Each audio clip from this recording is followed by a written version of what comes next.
uncedo uhlukane nawo lo nyaka. Ngoba impendulo yakho izobeka emfaneni kanti ubheka abadala. Izobeka umuntu ongenagama ubheka abanegama. Tshela manje ukhona umfana, ukhona umfana. Ngiyakuthandazela lo nyaka ukhiphe nje amehlo ubukela abantu phansi. Ngoba nasi impendulo zakho zobeka endaweni engalindelekile. Oh Lord have mercy. Lord have mercy. Lord have mercy. Lord have mercy. You see what's happening? Ukuba khona komfana emvuselelweni kaJesu umfana omncane isitshengisa ukuthi uJesu is interested in all ages, in all groups. uJesu akafuna abadala kuphela. Omunye umthandazo esibile engikwenzela wona lo nyaka ukuthi uNkulunkulu akusize ukuthi ungezi wedwa uzongena phansi kwefu ingane ishene kuwe. Ngoba akusizi ukuthi uzolanda into ube wedwa bebaningi abangenayo. Ngomsocela ufana nawo. Angiphinde futhi. Uyacabanga nje umzalwane omfana lona wasizwa kanjani isikhaftini asenze ekhaya sesiyimiracle. Ngoba uJesu angasebenzisa lengane oyishiye ekhaya. Njengoba ishika ukwi-wrestling njena izoba nenkinga impela. Ngoba njengoba abantu uzocwila akumele ucwile wodwa iy'ngane zisale ngemuva. Akubonge igama likaJesu. And you see bazalwane, umfana lona is a representation of the entire crowd character. Ngoba ukunganaka lo mfana lona noma na ungakuthiwa uyamnakisisa ngo-day 1 ngoba lovuselelo yalasitinto kuyindathu. Uday number 1 nje lo mfana nje into walandela kuJesu. Kodwa kungamlisi lo mfana awukhazela kaloku umuntu omlandelayo. Wayezokutshela ukuthi cha ekhazela ngikho muhle. Kodwa muhle lapha ekulandeleni. Ngoba uthi ufana ngakutshela ukuthi akusizi ukumkhaza kodwa ungeke umlandele ngokuthembeka. Ambonge igama likaJesu. Babazalwane why ngithi lo nyaka ngiqala ngiyathandaza ngentusa kulo nyaka awukhuthane kumlandeleli. Ngoba lapha ngomkhaza ngizohluleka ngoba uthi umkhaza uthi unamandla ngakusasa vele ethembekile. Manje into engcono kungcono simyeke ukumkhaza kodwa siqinise onyaweni ekumlandeleni. Njengoba simlandele uJesu kulo nyaka. Simlandele nje uJesu engakasiniki lutho. Kodwa njalo inkosi yokusilandela eduze. Kancane base babuza amakhelwane ukuthi kanti watholana esontweni. Uthi noma ungakatholi lutho kodwa lona ngimlandelayo akwenzeka umlandele bese impilo yakho ingashintshi. Kodwa khona mina bekhama sakana. Yeah, no. We can't explain him, but we can follow him. Asikwazi ukumkhaza ngoba noJesu uyashintsha imini nemini umzuzu ngomzuzu hour ne-hour. Kodwa yonke into esiyaziyo ngayo abamlandelayo uyabamangalisa usuku nosuku. Akubonge igama likaJesu. Simlandelana noma singakwazi ukumkhaza. Simlandela ngoba mina nawe siyazi ukuthi engenza indlela lapha engekho khona. Akubonge igama likaJesu. He's able to do indlela lapha engekho khona. Akubonge igama likaJesu bazalwane. Now you see that bantwana benkosi ukuthi uJesu behleli nabafundi bakhe ubuza abafundi bakhe ukuthi hey wemadoda sizobanikani laba bantu. Sizobanikani laba bantu. Bese sithi iBhayibheli wababuza lo mbuzo kodwa azokwenza. Awutshela makhaya uyakwazi azokwenza. Uyakwazi. Nakulo nyaka empilweni yakho uyakwazi azokwenza. Naseyifundweni zakho kulo nyaka uyakwazi azokwenza. Nasemshadweni wakho kulo nyaka. Oh, I wish base ngathola ibandla lonkulunkulu. Njalo makhaya uyakwazi azokwenza. Njengoba bonana ngathi impilo nabo uhambile mina impilo hey unokhonzayo is able to do exceedingly and abundantly above what you can ask for thee. Njalo kanti uyakwazi azokwenza. Manje ngesikhathi uJesu ethi umfundisi sizobanikani laba bantu. Ngamanye amagama uJesu uthi angifuni baze bafike kanti impilo ayikho. Ngoba uJesu awufiki ujike engakunikanga lutho. Kodwa abantu khona bazalwana. Ngizomanje ukushumayela uJesu awufiki ujike ungatholanga lutho. Njengoba manje uplana kamini uJesu umusa ungakafiki athi yini sizomnika yona namhlanje ngoba lona simkhonzayo akathuki ngoba usufikile hlaka ngibeke kanje don't think if you are broke heaven is broke don't think if you are sick uNkulunkulu wakho uyagula uNkulunkulu uplanela wena usesekhaya bese kulungisela isimo sakho ungakavuka ngoba uyakwazi yalitha wabuzothi bafethu yini sobanika yona ngoba baphila yebona impendulo zabo ziyangimangaza impendulo za expose ubamba nomuntu abangamqondi sondelani makhona uyaqala uthi kuJesu Jesu ngisho umholo wonyaka wonke ngiyakunene la ngiyacela ke phuma nje umqondo nekhethayo phuma nje umqondo Jesu phuma nje umqondo lokupheka ngoba uJesu usaba nenkinga kodwa uphuma ngokupheka baningi abantu asebe Jesu lapho wena wazi ake sinika ama statistics e-census amadoda 5000 amadoda ewodwa njengoba Jesu amadoda nje ufuna ukuhamba neyama yonke esibayeni emancane how much more Jesu amadoda 5000 Jesu wathi Jesu cela ukuphuma umqondo we-catering nakathe uJesu kodwa mina ngibabona behle njengoba kanti uJesu kulonyaka ubona umusa kuJesu kulonyaka ngiyakibheda ngathi thini kodwa uJesu kulonyaka ubona usebenza uJesu kulonyaka yena ukuthi abathakathi bathini kodwa uJesu kulonyaka ubona uthenga le moto efunayo kulonyaka yena ukuthi abakuzonda bathini kodwa uJesu ubona uhlale ebhalithi kulonyaka wena khuluma lapho kusemqondweni wakhe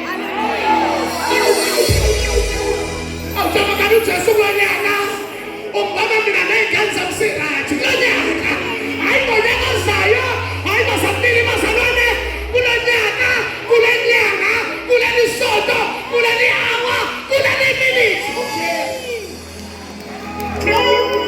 ubona nje khona izokusebenzela kumele kusemqondweni kaJesu kube semqondweni wakho ungakhuluma okuphambene nezwi mina ngiyaqula ngendingo yakhe musukhuluma ungekho engqondweni kaJesu uJesu uthi wena ubusisekile ungena athi ubusekile uphuma yena ukuthi usasimele manje isho lapho kusemqondweni wenkosi ithi inkosi bayoqabalwa nawe bayobe sinabelo sey'nyawo zakho asikho isikhali esibekela nesiyophumelela shout hallelujah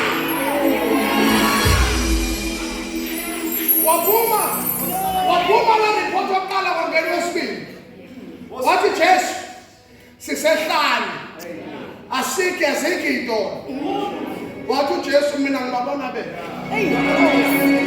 awusondelani mayosisiyaba uJesu uthini mina ngibabona behle waphuma wesibili wathi ayibafotha ngeni mzame mina nobabakezo sabathe siyamnika ama-possibilities simtshela uJesu bathe Jesu lalela lana sesenze i-case study ngeke kulunge into okupheka la Jesu sibalile la senze i-feasibility study soba nenkinga hlukana nomqondo we-catering wathi uJesu mina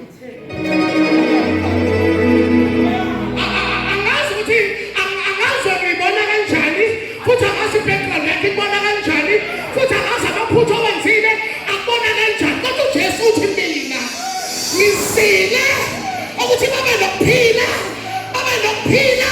kuphephile khuluma lokho kusemqondweni wenkosi akubabona bonke bazalwane nangowesithathu abavele nami ngithembe ngifuna iBhayibheli yesu ukuthi umoya wami uyaphuka sesithathu wami uthi uJesu akho ngisho ayikho ngisho indawo yami bazalwane hawu ungatshela isimo sokuphila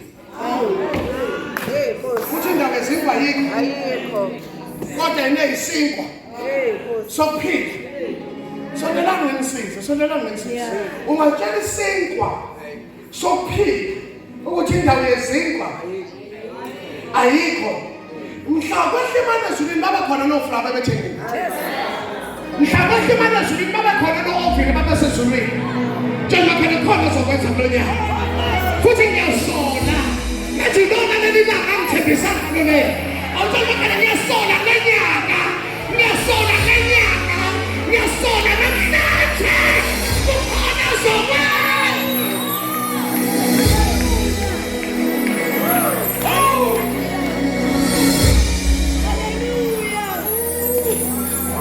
nizwe ngiyafika niyajika lapha ezanike nizwe ngiyafika sondelana. Bathi kuJesu indawo yokuthenga izinkwa. Ayikho ukuthi uJesu kanti ngihamba nabantu abangangazi kanje. Ayimina ngisiko sokuphila. Uthi uJesu odla mina angaphinda lapho futhi. Uthi oyihlo ehlane basimana kodwa bafa. Kodwa odla mina uzophila ophakade. Lalalani bafethu, yazi mina ngiphazamisa leli verse. Ngiphazamisa ukuthi bazomdoubta ku-chapter 6. Kodwa esuka nabo ku-chapter 2. Emshadweni wasekhaya. Tshela makhelwane. Tshela mzala.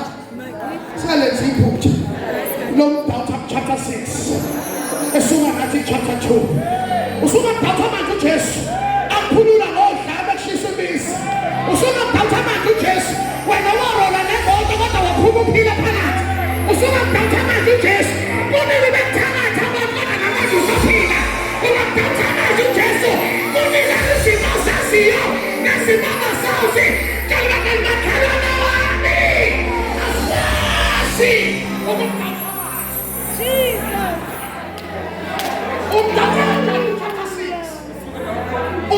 Usuka nawe COVID. I-COVID ibamba bangaphuma ngendlini. Iyeka babuye emsebenzini. I-COVID ifike ibamba abantu ayenza empendeni. Iyeka omunye uphanda. Umdoubta kanjani uJesu? Noma wena nesanitizer wawayigqoki. Nesifonyo wamasifake. Kodwa i-COVID edlulanga nawe. Umdoubta kanjani chapter 6? Esuka nawe chapter 2. Wena uJesu wafika ekhaya emshadweni. Awulikhona kodwa bazalwane. Afika emshadweni wasekhaya. Uyabona mina bengizothi bengamdoubta chapter 2 ukuba umshado wasekhaya wafana nomshado wethu. Umshado wethu lasuku. Uma umkhulu kube usuyinsuku embili. Nangakusasa. Kodwa umshado wamaJuda last 7 days. Yes. Iwayini laphela ngo-first day. Hayi. Iwayini laphela ngibazalwane. Ngosuku lokuqala kodwa umshado ufuna ulast 7 days. Uma uJesu ethola i-report ukuthi iwayini liphelile, uJesu uya kubafundi bakhe uthi kufakana amanzi emphongolweni. Manje into engiphatha abafundi bakhona. Sezomdlalela izitori chapter 6. Kodwa benabo chapter 2. Konjani manje kanjani umuzi makhelwane kanjani manje kanjani. Inkosi likusasele ungasebenzi, likusasele ungasebenzi. Wena usebenza kodwa ulala ungadlile, manje umdoubta kanjani uJesu? Mina ngicela wena manje usufuna ukuzomdoubta ngo-2025. Kodwa wakhuluka nawe 20 years ago. Njengakhona awusawazi umdoubta manje uJesu. Umthwalile wathi noze nikuke.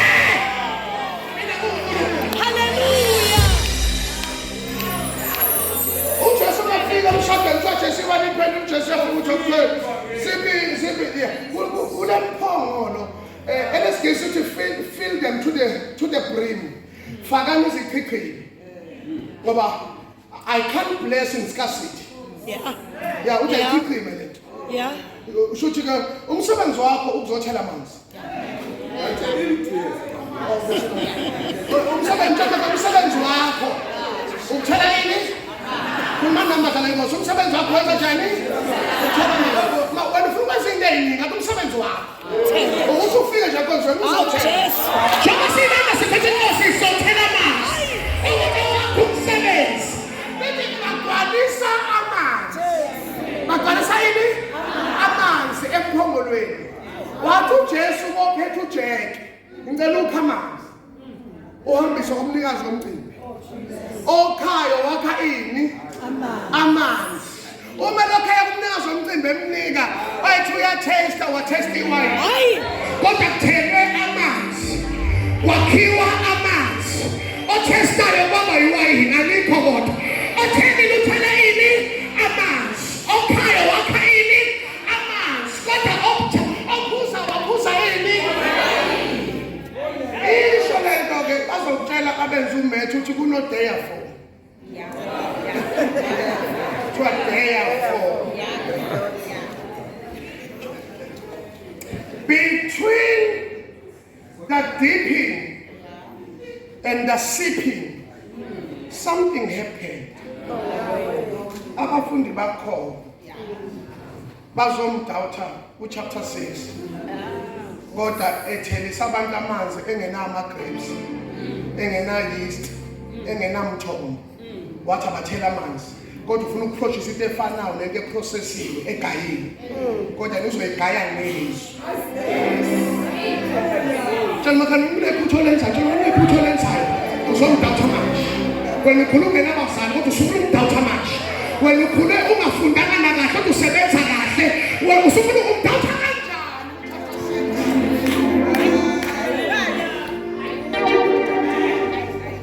Usuyakhohlana nokuthi kwi-background yakini kwangamele ube nemoto. Oh, jeez. Bazomdawutha chapter 6 kodwa suka nabo chapter 2. Bayangithusa futhi. Bazomdawutha chapter 6 besuka nayo chapter 4. Bethi kwakuswelekile uJesu. Adabula iSamaria. Kanti uzothi esadabula ome. Adlule ngasemthonjeni kaJakobe. Athola umama. Lo mama uyamcela uJesu, "Mama kumphuzisa amanzi." Uthi lo mama, "Ha! Awazi. Ukuthi amaJuda namaSamaria akhelana ukuthi uJesu, ha? Upersonal kanje?" Nami ngicela uba personal. Iphi indoda? Iphi indoda? Kodwa mama wathi umprofethi. Yabona umuntu usuke umprofethi kahle ukudlule ngasemadodeni uthi iphi indoda? Iphi indoda? Mama unisha mazikulungile.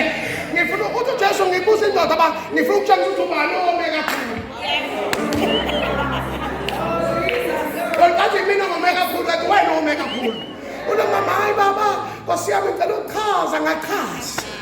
Uthi Jesu ngomama ephinda uthi hayi ayikho uthi kufanele uthi ayikho ngoba nalono nayo. Athi Jesu mama ha. Athi hlobo lomuntu kanti hlobo kade ngihlangana namadoda. Kodwa ne into ngiphatha bakhona njalo abafundi. Kodwa bazomdala. uJesu engasenzi imiracle yomphongolo namanzi newayini eselungisa umphefumulo. Wathi umprofeti nothi ngabona manje usugcina ngabe uqale ngakho. Kube bewazi. Ngabe ucelekile. Wathi ngiphuzisa. Bamthatha chapter 6 basuka naye chapter 5. Indoda efike echibini indoda igule 38 years. Bahamba naye njalo. Sezamtshela ngezimba nangeimali sebengama economist badawutha uJesu. Ngicela ungenzele into eyodwa lo nyaka vele umkhono. Noma ingqondo ingakakubambi kodwa emoyeni wakhe enzayo. Ukho. Awunikho lonke abantu benkosi. Manje ngifuna ke sibuke la namhlanje. Uyabona uverse number 9 uthi ukhona umfana unezinkwa zebhali nenhlazana kodwa kuyini lokho?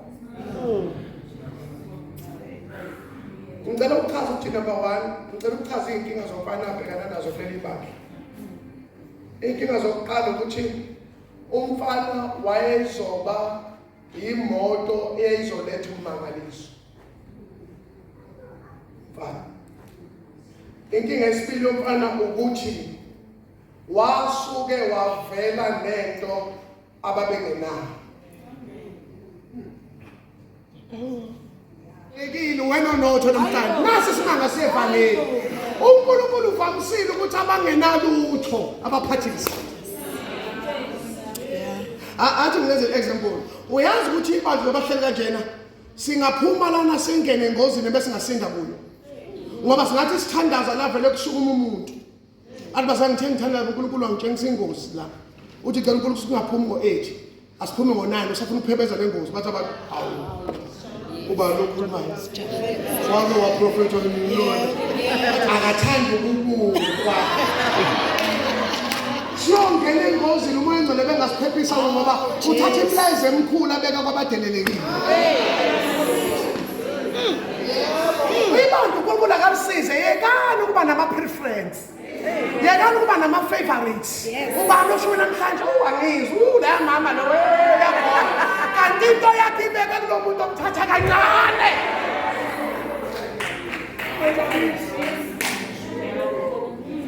Uba nongena iphasikeni bathi kushoma uSibanibani uningivuse mina bese ngena uSibanibani ngeke ngizolalela loya muntu obandayo kanti uNkulunkulu uyafika ngefu uyafika ngomlilo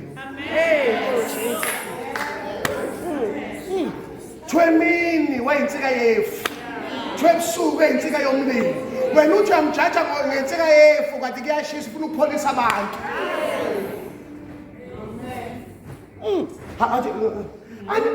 Anenkonzo ikinikwe umuntu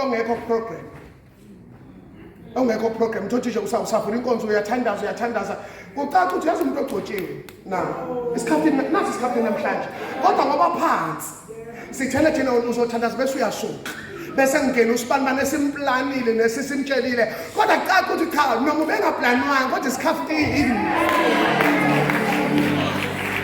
inkonzo size silahlekele izinto ezinkulu ngoba sifuna into zethu uNkulunkulu enento yakhe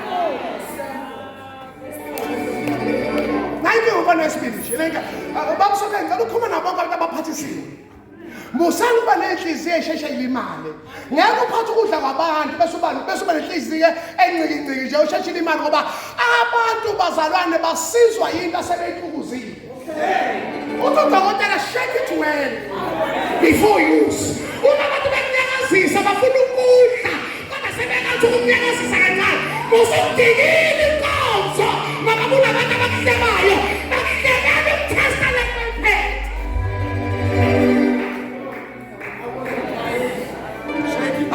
shake it well mina sengiyayeka laba bangizwa uma kuyima bavuma mina awuzelanga uamena uzela ukuzophaka isikhaftini abanele esibanika yona ayizwa manje kodwa uma sebebodwa ekhaya uthi uyezekile ngawudla unkulu uthi ngisawudla wawumnandi kodwa ngathi sengingedwa washintsha isilo wababa phakelana abantu niphethe niye ukuyiveza mina nokuyigoma mina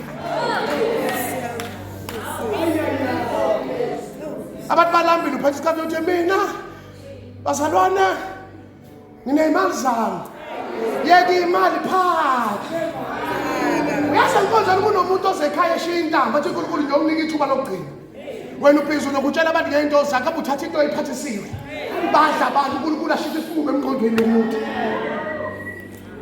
nanto inkinga esibili ekhona ukuthi umuntu engalindele wavela nento ababangacala unayo kodwa la inkinga yesithathu ufana abheka nayo umfana into inkinga abheka nayo ukuthi ababebaliwe babengenaso ongabalwanga enaso kusho iBhayibheli ukuthi kwabala amadoda a5,000 hayi ingane nomama nanto inkinga nanso itshela makela yaqala kintathashi naba babaliwe abanakho kodwa bangabaliwe banakho ngicela ukuba bemakhele ngesandla umbamba uthi makhelane wami yeka lento ukuthi awungazi akusho ukuthi ungangibali ngoba kungenzeka lento ithandazeke isesikhwameni sakho awuphinde umakhelane wami yeka le ndoda yakho nokuthi babona kungangazi bese ungangibali kanti kungenzeka lento kade uyikhulekela ibekwe kimi musukade abanye abantu ongabali musukade abantu uzophakamela umuntu kanti i-HR manager emsebenzini uyaqasha wena uhlala ekhaya usebenza uphakamela umnyango kanti uyawudinga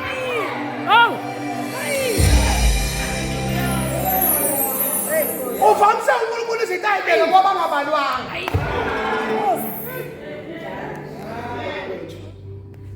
kusise nokuphuma kwethu uma ngosuthi lo nyaka uzoba muhle uzoba nokuthula emakhaya